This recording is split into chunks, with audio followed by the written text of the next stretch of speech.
मंजूर झालं याबद्दल देवेंद्रजींचे कोटी कोटी आभार मानते। आज दादा पालकमंत्री आहेत आणि दादांच्या कामाचा सगळ्यांना सपाटा माहिती आहे, त्यांची पद्धतही माहिती आहे। दादांनी तर आज सकाळी 6 वाजताच उद्घाटन केलं म्हणे। हो दादा, तुम्ही बीड जिल्ह्यामध्ये दर आठवड्याला या सगळ्यांना सकाळी लवकर उठायची सवय लागून जाईल।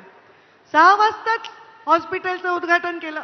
पण दादा थोडं थोडं मी पण तुमच्यासारखं केलं। 7 वाजताच मी आज पूरग्रस्तांसाठीचा दौरा केला।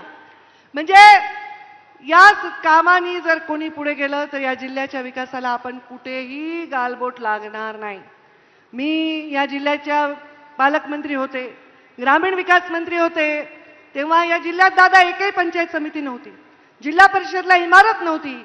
सगळ्या पंचायत समिती आणि जिल्हा परिषद ग्रामीण विकास मंत्री झाल्यावर झाल्यात। बघा, स्वातंत्र्य मिळवून एवढ्या वर्षानंतर आमच्याकडे साधे पंचायत समितीची इमारत स्वतःची नव्हती, त्या केल्या। मुख्यमंत्री ग्राम सडक योजना देवेंद्रजी फडणवीस यांच्या संकल्पनेतून आम्ही मुख्यमंत्री ग्राम सडक योजनेला जन्म दिला आणि एकट्या बीड जिल्ह्यामध्ये 1900 किलोमीटर रस्ते हे आम्ही 5 वर्षामध्ये ग्रामीण रस्ते पूर्ण केले। जे प्लॅनवर नव्हते ते सुद्धा रस्ते पूर्ण केले। आणि दादा तुम्हाला आवडेल की थर्ड पार्टी ऑडिट केलंय, कुठलंही बोगस एकही रुपयाचं बिल त्या काळात आम्ही उचलू दिलं नाही। सगळ्या कामाचं थर्ड पार्टी ऑडिट हे केलेलं आहे।